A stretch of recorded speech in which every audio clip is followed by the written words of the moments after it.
We are in May, which means we are talking about my book, Soul Care. And there was a chapter that I really didn't plan to write. In fact, it wasn't on the original outline that I had made. And it was sort of one of the last things, the 9th hour. I had run into several people within 2 weeks that talked to me about this subject, and I thought, if this doesn't affect soul care, I don't know what does. And so the topic that we're going to talk about today is church hurt. And the chapter in the book is called Don't Let Church Hurt Your Faith, which is a tall order. Hey, it's Amber, wife, mother, type A child of God. Here are little things we look at everyday issues from a biblical perspective with one simple goal: to know and love God more. Thanks for listening.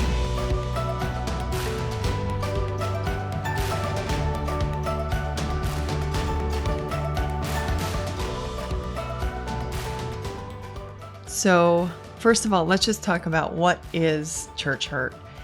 Church hurt can be anything from having someone, another parishioner in the congregation, say or do something to you that just leaves you feeling awful and unloved, to having a pastor or a called worker or a leader or somebody do something or say something or leave you feeling unloved or unwanted or unheard. It could be as small as, forgetting something that was important to you, or it could be as big as not recognizing when you went through a major life trauma, like a miscarriage or something like a job loss, or something that was major to you. Maybe you texted the pastor or an elder in the congregation, and for whatever reason, they didn't get back to you. Maybe they got the text at a time when they thought, I really need to devote some time to this. I'm not going to answer it right now because I don't want to just send a trifle little comment back. And then, 6 other things happened and all of a sudden it got pushed to the back burner or something else happened. I'm not making excuses for anybody here. I'm just saying something devastating happened that happened at the hands of someone in the church. And it left you so hurt that you don't know where to go or what to do with that. Because very often we expect to be hurt in the world. If someone in the world hurts me, it's one thing, but you don't expect the same sort of hurt to come from someone within the church. And for some people, the church hurt that they experienced was maybe being bullied at a Christian day school when they were in 7th, 8th, or even 3rd grade. And that has held on their whole life, so that they have just fallen away from the church and they won't go back because it feels like the place that broke them. And as I said, I ran into 3 people in a very short amount of time who had left the church because of something that somebody had done, either a pastor, a called worker, or just people in the congregation, the way they treated them. And I thought, we should probably address this because it's happening. And what do we do about it? So first of all, I think the most important thing to recognize, and if you're here and you're listening to me today, you already have.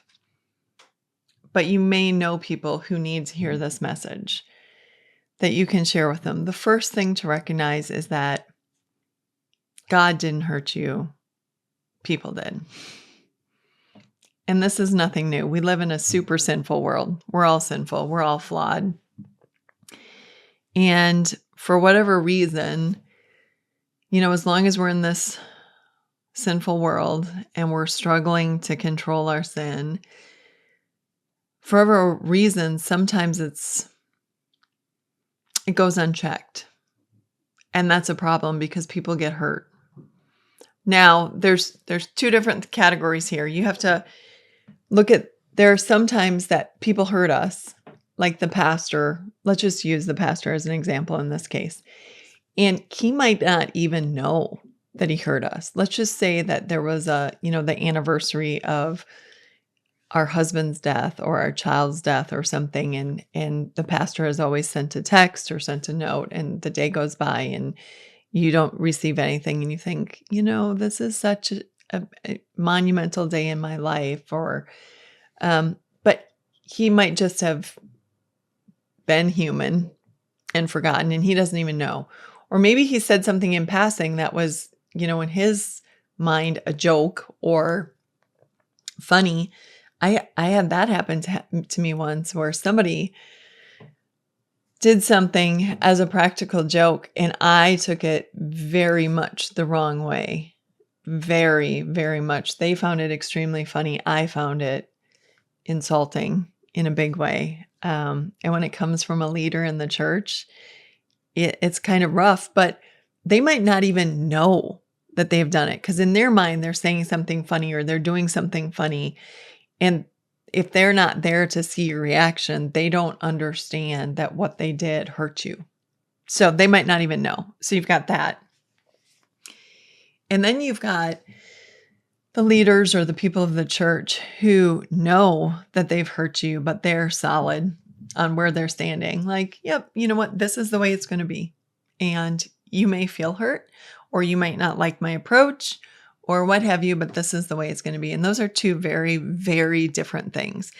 If you're dealing with the first one where they don't even know, first things first, biblically go and talk to the person, because, at least give them the benefit of the doubt. At least give them the opportunity to say, wow, I did not anticipate this happening. I really did not mean it like that, or whatever, or, I cannot apologize enough. That's a different thing altogether than when you're dealing with someone who's like, this is the way it's going to be, and you're butting heads and you don't see any change there. When you read through the Gospels, and that's where I've been this year, I've committed 2023 to reading the Gospels. I just finished the book of Mark with my teen Bible study group that we've gone through the book of Mark super slowly over a Sunday school year, and it has been phenomenal to go that slowly. And in my own personal Bible study, I'm in the book of Matthew. And when you read the life of Jesus, he was so in tune to people who were hurt. And that's why I say God didn't hurt you, people did. Jesus stopped for the woman at the well. Now, you don't get through 5 marriages unscathed. You don't get through 1 marriage unscathed, honestly. I love my husband. He's amazing. He's a good, godly man. But let me tell you, what do we do in our marriages, right? We know how to hurt each other better than anybody else, because that's the person you're closest to. And a lot of times that's the person who you take things out on, and you know how to say and do things that hurt them more than anything. So this woman at the well had been through 5 marriages and was living with someone outside of her marriage, and Jesus stopped for her. And it meant something to her. And you've got the lepers. The lepers were not allowed to live with the rest of the people. They were kept in a camp outside of town. They weren't allowed to go to the temple.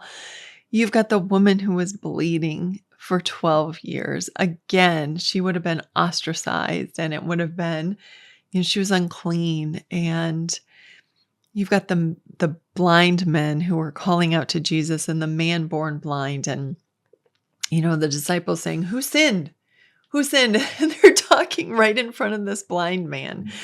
And you think, man, that's got to hurt. There were so many hurt people that Jesus made time for, that he showed that he was there for them in their hurt. I think about Peter after he denied knowing Jesus, and that was one of his best friends. It was the lowest point of his life, and Jesus came back, showed himself to Peter on Easter.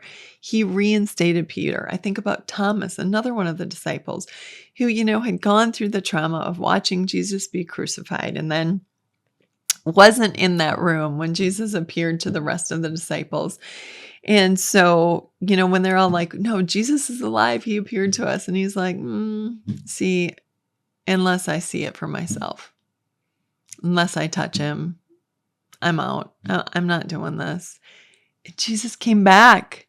Jesus came back for the one who was weak. And, even in the book of Ezekiel, I will search for the lost and bring back the stray. Jesus said, I'll leave the 99 to search for the one.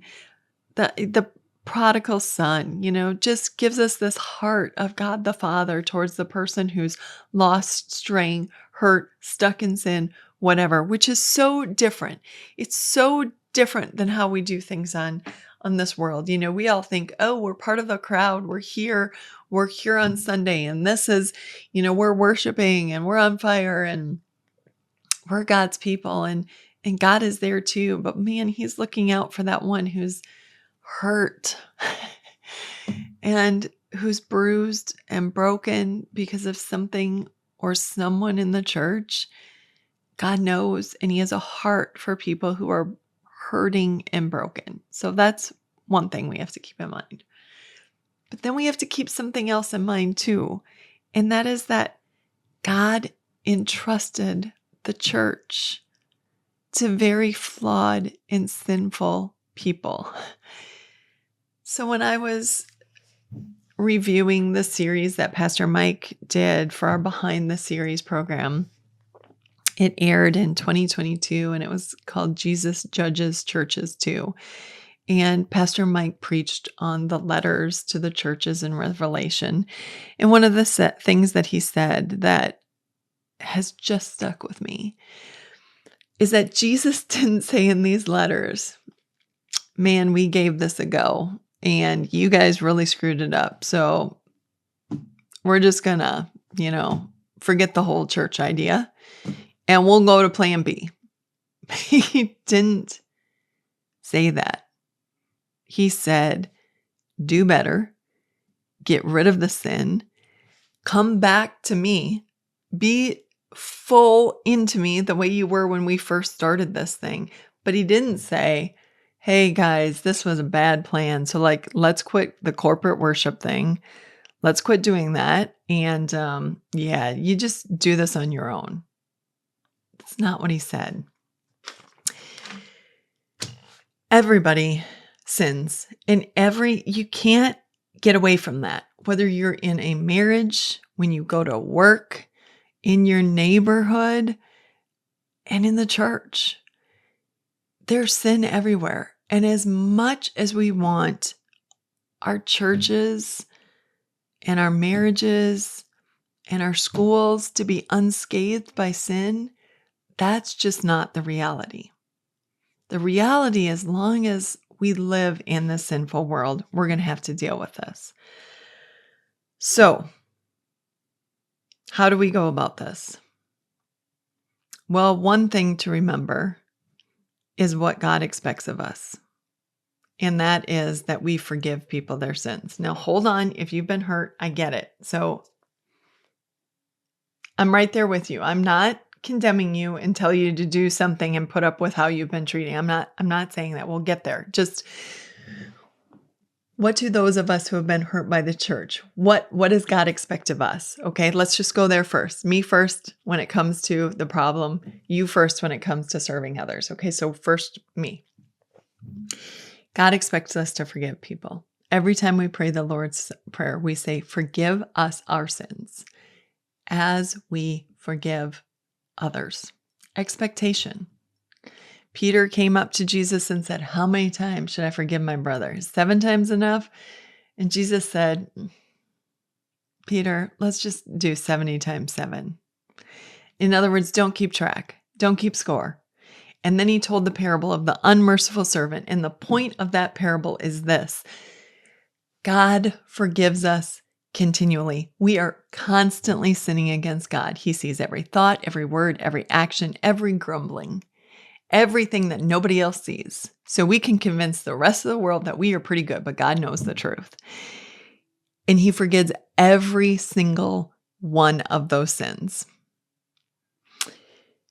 In comparison to what God forgives of us, the many, many, many, many sins that we commit, He's asking us to forgive the very hurtful, but significantly fewer sins of other people. Read the parable.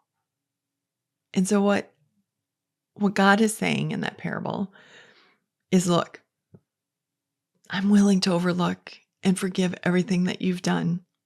I just need you to forgive others as well. It's not easy.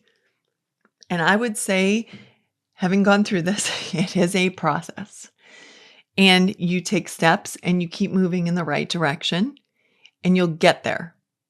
So you forgive and you think it's over with, and then something comes up and you realize, yeah, maybe I haven't forgiven it all, but that's okay. You still keep working through it. You still work on the process of forgiveness in your heart. Okay, that's one of the things that we have to do.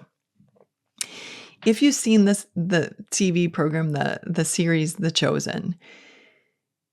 Now, I just have to have a disclaimer here. I don't like everything that I see in The Chosen. I'm not 100% on board. I've had some problems. I've had some issues. So I'm not giving it a total stamp of approval. But there have been some really, really good things that have come out of that. And one of the things that really helped me was season 3, I think it was episode 2, after the people had seen the Sermon on the Mount, how they were changed. Because Jesus had said, look, if you're going to go out and offer your gift, just leave it. Leave it. Don't offer your gift to the Lord. Just go reconcile to your brother who you have problems with, and then come back, because relationships matter. And so what you saw in episode 2 of season 3 on The Chosen was Matthew, who had been a tax collector, going back to his parents and trying to restore that relationship. And as he's apologizing to them, they're apologizing to him. There's plenty of blame, right? There's plenty of sin. Once we start pointing fingers, it's like, wow, where do we stop? I sinned, you sinned, we all sin, we're sinners. Andrew apologized to Mary Magdalene.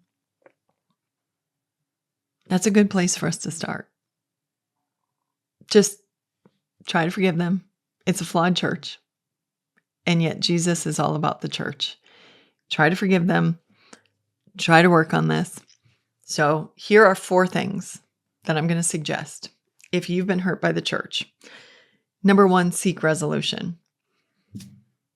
A lot of us started there, right? You know what the Bible says. So you had a problem with someone and you went and saw them, and it didn't go well. In fact, it went very wrong. In fact, maybe it went very, very, very wrong. And things were said and things were done.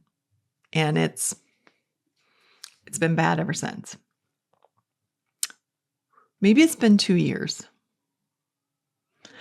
I'm going to suggest you think about going back to that person who hurt you. It's amazing what God can do with a little bit of time in the life of believers. Now, let me just give you an example from the Bible. Paul and Barnabas in the book of Acts. They started out doing this great missionary work together. They took John Mark, who wrote the book of Mark, and John Mark deserted them. He was young. He deserted them halfway through. So they went to do their second missionary trip. Barnabas wanted to bring John Mark. Paul said, absolutely not. He's not going with me. They went their separate ways. And you would think that's the end of the story, but it's not. When you read the Bible, you find out that John Mark became a ministry partner with the Apostle Paul later on in his life. So, yep, things went very badly for a time. They split apart, and we don't know how much time passed. All we know is that at some point, resolution occurred. And my guess is that was the Lord working through in Paul's heart and in John Mark's heart. So, if 3, 4, 5 years have passed and you haven't been in church because of the hurt, and if that pastor or that elder or that called worker is still there, call them up. Ask them to meet for coffee. Ask them to meet in an office with another person. See if you can't talk through it. Because it's amazing what time will do and what God will do with a little bit of time. Second, if you haven't seen the resolution, so let's just say you do get together with the person and you're still at opposite ends of the spectrum. Jesus told us this: love your enemies and pray for those who persecute you. Love your enemies. Now, I don't like to think of other Christians as my enemies, but if right now they are, Jesus gives me direction on how to deal with them. Love them and pray for them. So how can you pray for them, especially if they are the ones who have hurt you? Pray for them to come to repentance. Pray for God to put love in your heart for them. Pray that He would help you forgive them completely.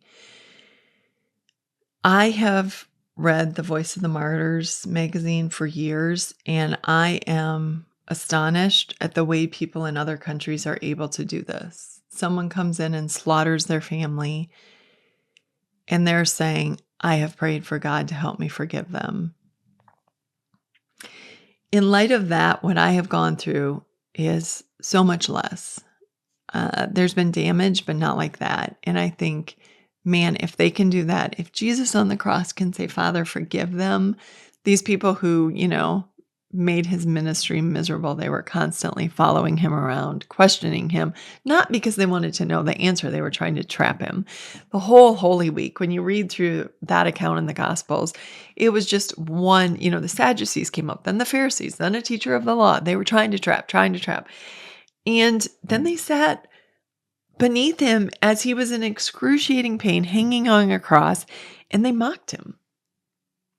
And Jesus' response was, Father, forgive them. And so if that was Jesus' response, and if we're told to love our enemies and pray for those who persecute us, then I guess the thing to do is if we don't have the resolution, then we pray. And it is amazing, I have found, that when you start praying for people who have hurt you, how your heart changes. It is so hard to hold on to anger and bitterness when you are praying for the person's heart and their soul. When you just want them to be right with God, and when you're praying for them genuinely because you don't want anybody else to be hurt, or you just don't want this on their record. All of us will stand before God, and you just want them to be right with God. And when you start praying that, it's amazing how God changes the way that you feel about them. Number 3, if this is ongoing, seek help. Bring in other people. If you're over here and this person is over here, whether it's a leader in the church, a called worker, an elder, whatever, another parishioner, get an objective third party. And I have found such solace in talking to wise people who are not part of my church. And I'm not talking about my church, sorry. I'm talking about even just my church body or just in my city, that are far removed from what goes on, and sometimes you just need an objective voice. And it's so hard to get that when you are right in the middle of things. And so I would just say, get help. So maybe call the pastor that married you or that confirmed you. Or if you have a friend who is, a pastor's wife, or if you have a friend who is a really phenomenal pastor, and you could just say, hey, I am really struggling here with something. Can I have a phone call with you? Can I, whatever. So one of the things that has really helped me, I wrote about this back in February, my blog for Time of Grace, was Jesus Calls the Broken. It was based on Pastor Mike's sermon from The Chosen, actually. And I just mentioned that I had been having coffee with a friend, and I was telling her some of the things that, I had gone through. And she told me to start writing these things down and really work through them. And so I started what I call a trauma journal, which I can only do it for a while because it's it can be painful at times. But the only reason I'm bringing this up is because of this. As I've written these things down, first of all, as I go back through these things, it's so much worse than I think, how did this happen? How did we get there? So much worse than I think it should have been. There were so many ways that it could have been solved in different ways, but that's not the point. Even as bad as it was, I see, looking back, how God always had someone there. He always provided someone in my life at the time who was just that source of encouragement, that source of hope, who was standing alongside of me when it seemed like I was very much alone. And, when you go through the Bible, you see so many situations where people are underneath someone who is irrational, who is not acting godly. And these are God's people. Look at King David under King Saul. I mean, King Saul was hunting him. He threw a spear at him. David was fighting for Israel. He defeated Goliath. You would think the king would like this guy, but he became jealous. And what you don't see David doing is trying to overtake him or knock him off his place. You see him respecting him as the Lord's anointed, even though he wasn't acting very godly at the time. You've got Joseph, who was sold into slavery. He was under Potiphar. Potiphar's wife, accused him of rape because she really wanted to be with him. You have him in all these situations, with his brothers. These were presumably men of God who should not have sold him. They didn't act very godly. You've got Potiphar then, who we don't expect to act godly, or his wife, but Joseph ends up in prison, and even there, God was there. And when Joseph looks back on his life, he said to his brothers, look, you intended to harm me, but God intended for good. Like, all is forgiven. Joseph is preaching forgiveness to his brothers.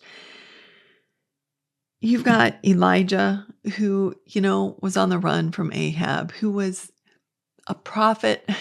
I was just listening to 2 Kings this morning as I was getting ready. And, there were so many instances for both Elijah and Elisha where Ahab was just difficult, and here they have to be the prophet under, Ahab of all people. And so the point is that I don't think we have to expect that our lives are going to be easy and that we're going to be in the perfect church and that things are going to be rosy or that type of thing. God gives us examples of people who stayed in the fight and stayed in the game even when they were with less than godly people. And so even if we don't have, hopefully we can get that objective help. We can seek the help, but then get the strength that God gives you to survive in the situation. And that may mean removing yourself from the situation for a time. But number 4 is one of the most important things that I think we have to think about. So as hurt as we could have been by someone in the church, by a situation in the church, by whatever in the church, okay, by whoever, at some point we have to think to ourselves, who have I hurt? I'm a Christian. Have I hurt people in my family? Have I hurt people at work? Have I hurt people in the church? Because see, as I go about my day, I bear the name of Christ. And is there anybody that I have really hurt who thinks I would never want to be a Christian because I see how she acts? Or you know what she's done? Or she might say this, but behind closed doors, this is what she's really like. And that's really important for us to remember too, that in all of this, it can become very easy to demonize the people who hurt us and only see bad from them. And it will take God's grace in us to not just see the bad. Just know that what Satan wants more than anything is to divide the church, to weaken the church, to keep us from the church, because that's where God's people meet. And there's power in corporate worship, in corporately seeking the Lord, in hearing God's word, in receiving the means of grace. And Satan doesn't want that. He would rather stir the pot, fuel the hurt, put hatred, than let us get anywhere near forgiveness, restoration, going back. But that's the essence of Christianity. Jesus came and restored our relationship with the Father. He paid what he didn't owe. He went back. He came to us when we had nothing to offer him. Not only nothing to offer him, but we were just going to be a source of pain and discomfort for him. And if Jesus did it, I'm asking you if you might consider going back to that church and finding the people who have missed you and remembering what communion is like and forgiving the people who have hurt you in ways that you didn't want to be hurt, but knowing that while Jesus doesn't condone any of the hurt, he does forgive it. There's a time to leave and there's a time to walk away, but there's also a time to return. There's also a time to say, that was in the past. And I don't want to stay here forever. One of the things that's really important to me is that my kids love the church. I raised them in the church. And I think because I was in ministry, maybe they saw and heard more than they should have. And because of that, there's the chance that they could say, but Mom, why would I want to be part of this? This person did this or this person did this. Yeah, but that overlooks the hundreds of other people who didn't. And that also overlooks the power of forgiveness and the power of grace that God, lavishes on us and asks us to do the same. I know this is a huge, huge topic. And hopefully this isn't the end of the conversation. Hopefully this is the beginning of the conversation, because it is a huge topic. But just chew on that for a little bit, and then we can talk more. This has been Little Things, because in God's kingdom, the little things are the big things.